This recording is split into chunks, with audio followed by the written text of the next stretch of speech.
स्वागत है सभी का। आज मैं आप लोगों के लिए क्वेश्चन लेकर आया हूँ। समस्या समाधान विधि का अर्थ, विशेषताएं, चरण, स्टेप्स, लाभ और हानि। बड़ा ही इम्पोर्टेंट क्वेश्चन है आप लोगों के लिए। समस्या समाधान विधि का अर्थ, विशेषताएं, चरण, लाभ और हानि। Give the definition of problem solving method, explain it's characteristics, steps, advantages and disadvantages. B.Ed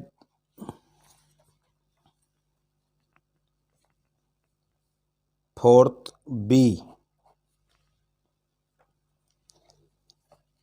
सबसे पहले हम इसमें देखेंगे आंसर देते हुए, विधि क्या होती है, मेथड क्या होता है। विधि, मेथड क्या है। विधि शब्द अंग्रेजी भाषा के शब्द मेथड का हिंदी अनुवाद है। अंग्रेजी ने यह शब्द लैटिन भाषा के मेथड को लैटिन भाषा के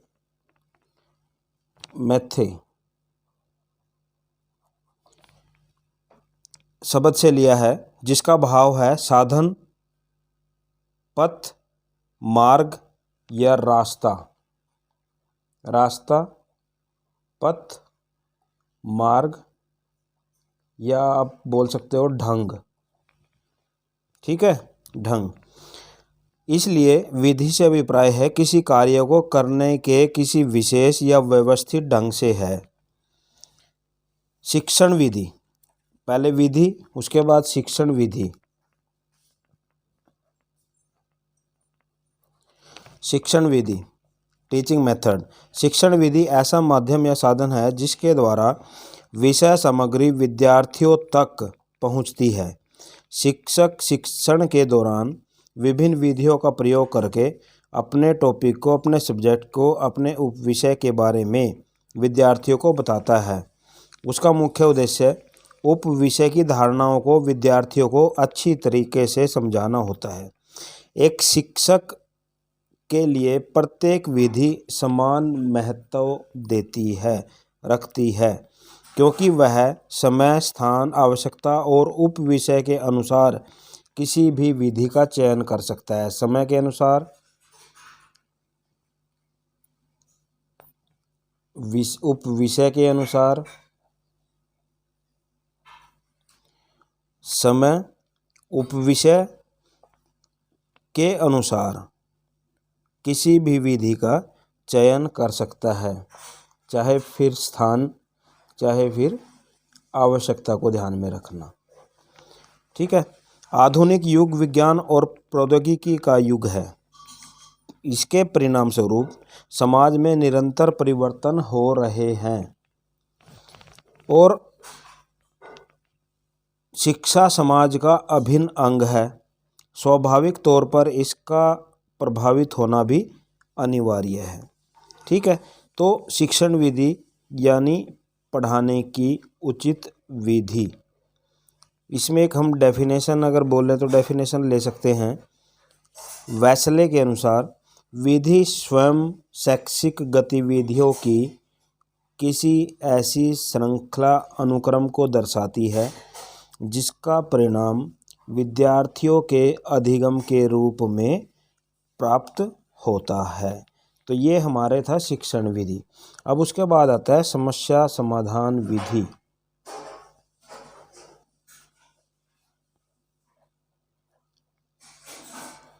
समस्या समाधान विधि। समस्या समाधान विधि ऐसी विधि है जिसके द्वारा समस्या का समाधान तर्क के आधार पर किया जाता है। इसमें विद्यार्थी मिलकर समाधान खोजते हैं और उनकी भागीदारी महत्वपूर्ण होती है।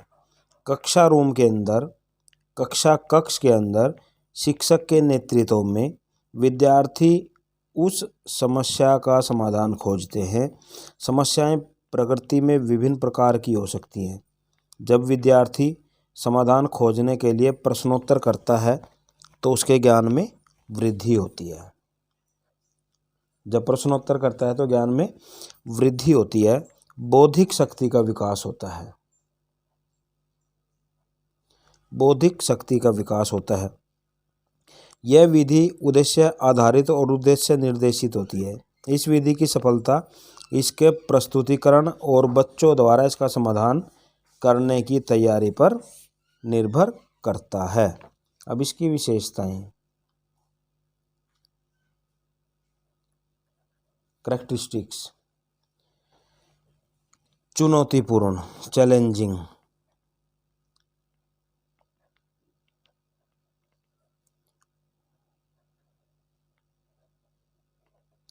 चैलेंजिंग, चुनौतीपूर्ण। अब इस विधि के अंदर क्या होता है, समस्या चुनौतीपूर्ण होनी चाहिए। समस्या चुनौतीपूर्ण होनी चाहिए। यह न तो अधिक कठिन और न ही अधिक सरल, कम से कम बच्चों के समक्ष बढ़िया चुनौती प्रस्तुत करके ताकि बच्चे उसका समाधान करने के लिए भरपूर प्रयत्न कर सकें। दूसरा, सामर्थ्य अनुकूल। सामर्थ्यानुकूल,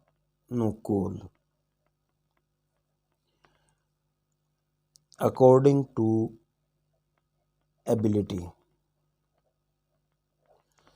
जो समस्या है वो चुनी गई समस्या बच्चों के मानसिक स्तर के अनुसार होनी चाहिए। उसकी शारीरिक योग्यताएं और उसके पास उपलब्ध जो भी संसाधन हैं उनके अकॉर्डिंग होनी चाहिए। उसके बाद रुचिपूर्ण, इंटरेस्टिंग। समस्या प्रदान करने से पूर्व शिक्षक को चाहिए कि वह बच्चों की रुचियों को अच्छी तरह समझे। समस्या रुचिपूर्ण होनी चाहिए ताकि बच्चे इसकी ओर आकर्षित हो सकें। उपयोगिता, यूटिलिटी। समस्या जो विद्यार्थियों के सामने प्रस्तुत की गई है, उपयोगिता के बिना किसी विधि का कोई मूल्य नहीं। दी गई समस्या बच्चों को विभिन्न समस्याओं के प्रति जागरूक करने तथा समाधान खोजने योग्य होनी चाहिए। उसके बाद निश्चित समाधान वाली समस्या। ऐसी समस्या बच्चों के सामने रखी जानी चाहिए जिसका समाधान निश्चित हो।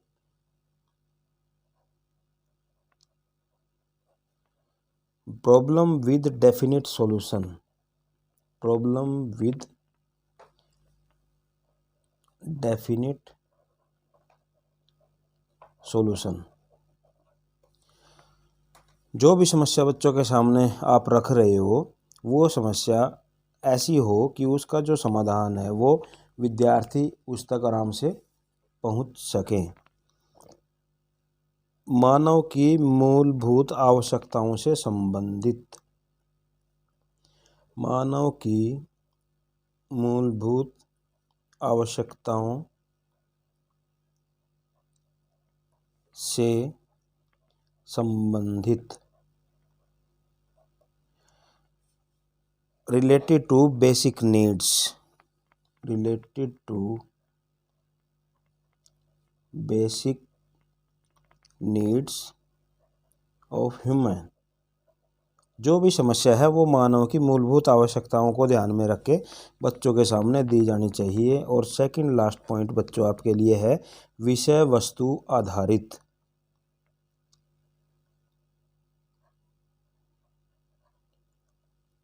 Subject based. आपकी जो समस्या है विद्यार्थियों के सामने आपने जो रखनी है, जिसका समाधान बच्चों ने निकालना है, वो समस्या विषय वस्तु आपके सब्जेक्ट बेस्ड होनी चाहिए। ठीक है। और लास्ट पॉइंट है अधिगम के लिए लाभदायक।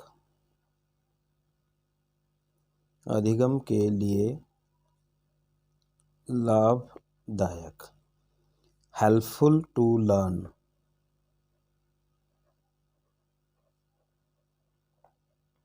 बड़ा ही इम्पोर्टेंट क्वेश्चन है ये आपके, और ये टीचिंग सब्जेक्ट में भी आपको मिलेगा, तो देख लेना एक बार। और आसान है, इतना मुश्किल भी नहीं है, एक बार समझने की ज़रूरत है। अधिगम के लिए लाभदायक समस्या ऐसी हो जो विद्यार्थियों के ज्ञान में वृद्धि कर सके। तो ये बच्चों इसकी विशेषताएं थी। अब कर लेते हैं इसके चरण, स्टेप्स। स्टेप्स में फर्स्ट आता है प्रस्तुतिकरण, प्रेजेंटेशन। समस्या का चुनाव करने के पश्चात शिक्षक का प्रथम कार्य होता है कि बच्चों के समक्ष उसको प्रस्तुत करना। इसके लिए शिक्षक सरल तथा स्पष्ट भाषा का प्रयोग करे ताकि बच्चों में रुचि पैदा की जा सके। शिक्षक को चाहिए कि वह प्रस्तुतिकरण इस प्रकार से करे जिससे बच्चे का मानसिक और बौद्धिक रूप से वो तैयार हो सके। उसके बाद है परिकल्पना का निर्माण। परिकल्पना का निर्माण, formulation of hypothesis. Formulation of hypothesis. प्रस्तुतिकरण के पश्चात समस्या के संभावित समाधान की परिकल्पना करनी चाहिए, की जाती है, उसकी सूचना तैयार की जाती है। समस्या के उपयुक्त जो भी समाधान खोजने से संबंधित आंकड़े हैं वो आंकड़े इसके अंदर इकट्ठे किए जाते हैं। आंकड़े इकट्ठे किए जाते हैं, उनको संगठित करके उनका मूल्यांकन इसमें किया जाता है। और अध्यापक का कार्य यहाँ पर होता है नेतृत्व करना, विद्यार्थियों का आंकड़ों को एकत्रित करना।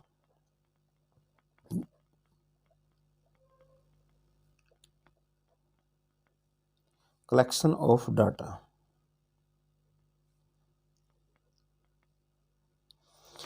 शिक्षक विद्यार्थियों को क्रमवार आंकड़े एकत्रित करने के लिए कहता है। विद्यार्थी इस कार्य में शिक्षक की बहुमूल्य सहायता ले सकते हैं। वे आंकड़े एकत्रित करने के लिए पुस्तकों का अध्ययन, संसाधन सामग्री का प्रयोग कर सकते हैं। आंकड़ों का संगठन।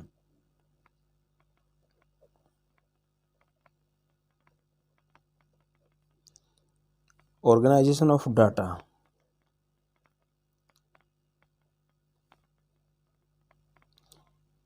एकत्रित किए गए जो भी आंकड़े हैं अब उनको क्रमवार किया जाता है।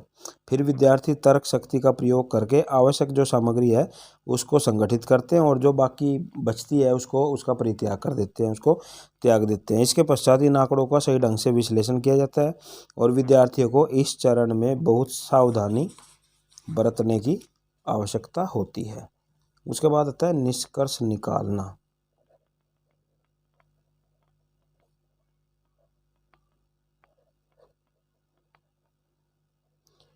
निष्कर्ष निकालना, ड्राइंग कंक्लूजन। Drawing conclusion. आंकड़ों का विश्लेषण करने के पश्चात निष्कर्ष निकाला जाता है। इस चरण में बच्चों को निष्कर्ष निकालने के लिए स्वतंत्रता प्रदान करनी चाहिए, परंतु स्वतंत्रता का अर्थ यह नहीं है कि पूरी आज़ादी दे देंगे। शिक्षक को आवश्यकता पड़ने पर उनकी सहायता भी करनी चाहिए। उसके बाद है निष्कर्षों का सामान्यीकरण।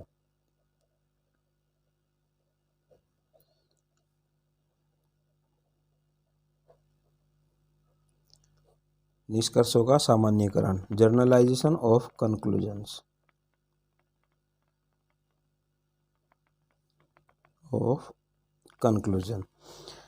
प्राप्त निष्कर्षों की उपयोगिता का परीक्षण करने के पश्चात उसका साधारणीकरण भी किया जाता है।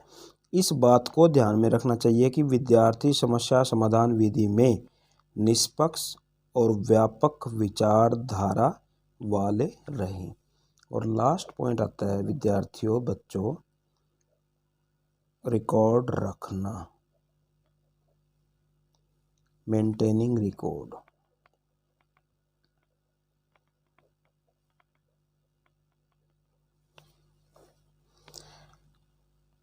इस विधि के अंतिम चरण में प्रत्येक विद्यार्थी प्रस्तुतिकरण से निष्कर्ष निकालने तक का रिकॉर्ड करता है।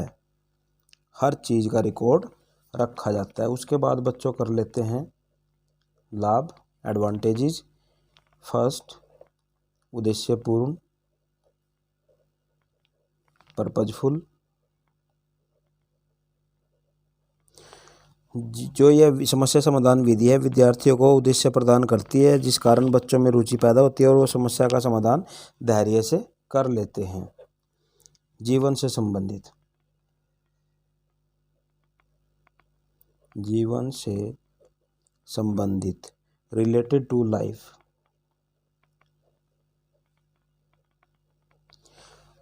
जैसे कि पहले भी बताया मैंने, जो शिक्षा है का मूल उद्देश्य है वो जीवन जीने का प्रशिक्षण है।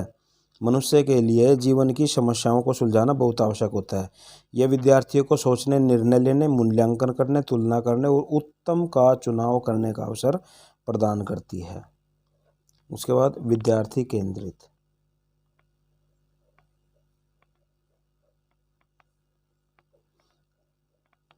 Child centred. यह विधि हर पक्ष से विद्यार्थी केंद्रित होती है। इसमें वे निष्क्रिय श्रोता नहीं बनते, बल्कि वो व्यस्त रहते हैं, सक्रिय रहते हैं और उनकी जो आवश्यकताएं हैं, उनका जो मानसिक स्तर है, उनका जो बौद्धिक स्तर है वो डेवलप होता है, विकसित होता है। व्यक्तिगत विभिन्नताओं पर आधारित,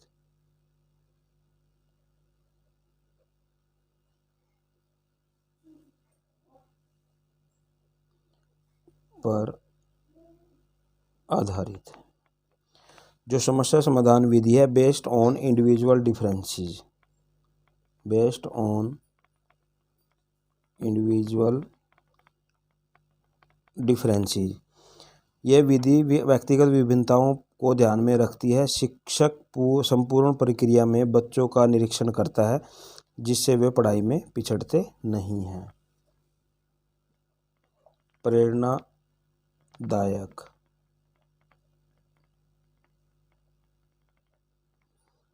मोटिवेटिंग।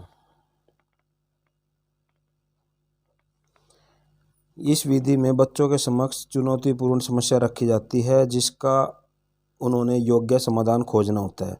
यह विधि विद्यार्थियों में मानसिकता का विकास करके उनकी प्रेरणा शक्ति को बढ़ा देती है। अच्छी आदतों का विकास,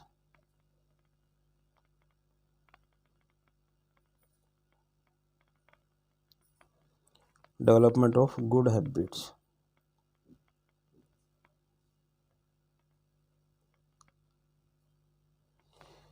यह विद्यार्थियों में अच्छी आदतों का विकास करती है, जैसे योजना बनाना, चिंतन करना, तर्क करना।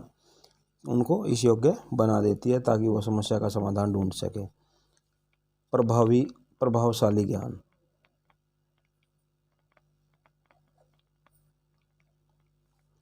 Effective knowledge.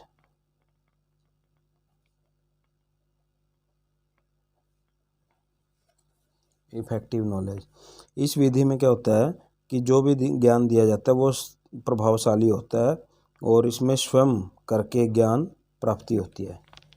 क्रिया आधारित,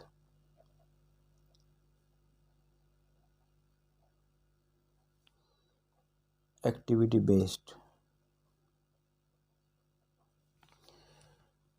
यह विधि क्रिया आधारित है। इसमें बच्चे समस्या का हल खोजने के लिए सक्रिय रहते हैं और वे मुख्य समस्या के साथ संबंधित छोटी छोटी समस्याओं का हल खोजने के लिए आंकड़े एकत्रित करते रहते हैं। उसके बाद आत्म अनुशासन,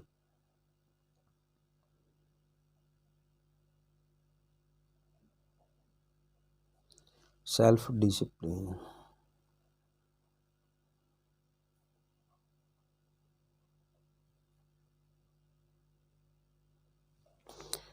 इस विधि द्वारा शिक्षक को अनुशासन संबंधी समस्या का सामना नहीं करना पड़ता, क्योंकि बच्चे स्वयं काम करके किसी समस्या का समाधान खोजने में जुटे रहते हैं, इसलिए अनुशासनहीनता की बात नहीं आती। और लास्ट पॉइंट इसमें आप लिख सकते हो तर्कपूर्ण निर्णय, तर्कपूर्ण निर्णय, लॉजिकल डिसीजन।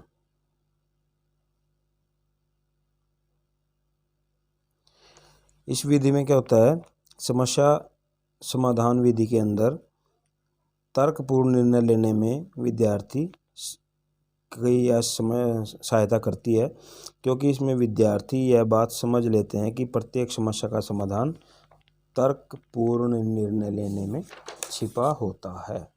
और बच्चों इसकी अब हानियाँ कर लेते हैं।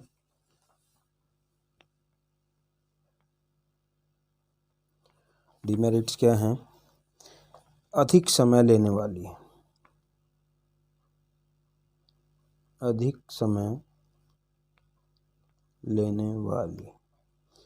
Time consuming.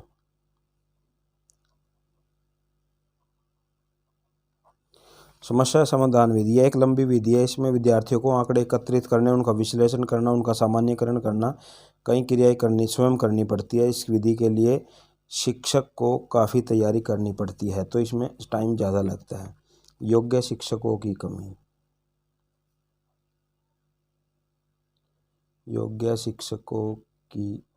कमी, लैक ऑफ ट्रेन टीचर्स,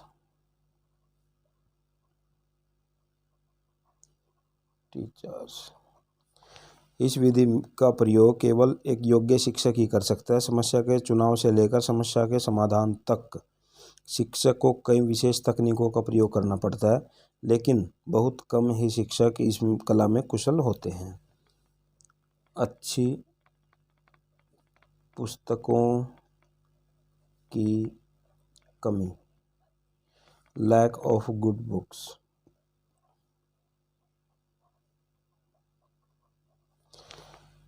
कई समस्याएं ऐसी भी होती हैं जिसके लिए कई प्रकार की पुस्तकों की आवश्यकता पड़ती है, लेकिन ऐसी पुस्तकों की कमी के कारण उस समस्या का समाधान सही ढंग से विद्यार्थी करने में नाकामयाब या असफल हो जाते हैं। शारीरिक क्रियाओं की कमी,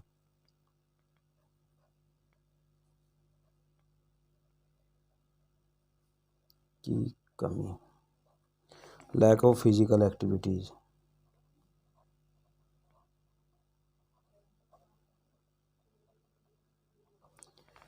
इस विधि में मानसिक क्रियाओं की बहुलता होती है, परंतु शारीरिक क्रियाओं की कमी होती है। बच्चों की मानसिकता भिन्न भिन्न होने के कारण कई बार बच्चों के दिमाग पर अधिक बोझ पड़ जाता है और शारीरिक क्रियाओं की कमी के कारण शारीरिक विकास में कमी आ जाती है। छोटे बच्चों के लिए लाभदायक नहीं,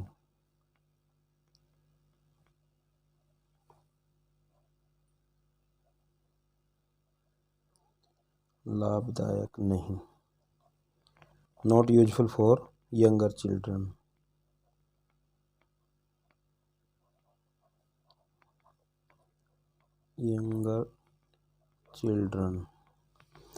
छोटे बच्चों के लिए यह विधि लाभदायक नहीं है। ठीक है। व्यवहारिकता की कमी,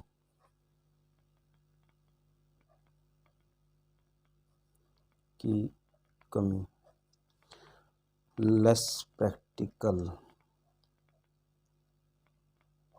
बच्चों को किसी समस्या का उत्तरदायित्व सौंपना कोई व्यवहारिकता नहीं है। समस्या का समाधान खोजने के लिए काफ़ी उच्च मानसिकता की आवश्यकता होती है और आम बच्चों के लिए जो संभव नहीं है। नवीनता की कमी,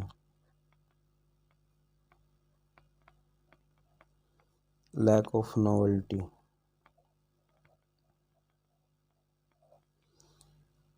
कुछ शिक्षा शास्त्रियों का विचार है कि इस विधि में कुछ भी नवीनता नहीं है। बच्चे पुरानी वस्तुओं और विधि के द्वारा अधिक रुचि नहीं लेते। उनको आकर्षित करने के लिए नवीनता की आवश्यकता होती है, जो इसके अंदर कमी है। और लास्ट पॉइंट है अति विश्वास, ओवर कॉन्फिडेंस। कक्षा में दी गई समस्या सरल होती है जिसका समाधान बच्चे खोज लेते हैं। जीवन की समस्याएं जटिल होती हैं, परंतु बच्चों को कई बार स्वयं पर अधिक ही विश्वास हो जाता है और वे स्वयं को इतनी जटिल समस्याओं का समाधान करने में या खोजने में फिर योग्य समझने लग जाते हैं, लेकिन होते नहीं। तो ये बच्चों आप लोगों के लिए इम्पोर्टेंट क्वेश्चन था, इसको कर लेना। अगर वीडियो पसंद आती है तो चैनल को सब्सक्राइब कर लेना, बेल वाले बटन को दबा लेना, ताकि मेरी जो भी लेटेस्ट वीडियोज़ हैं नोटिफिकेशन आपको मिलता रहे, और शेयर कर देना। Okay, thank you.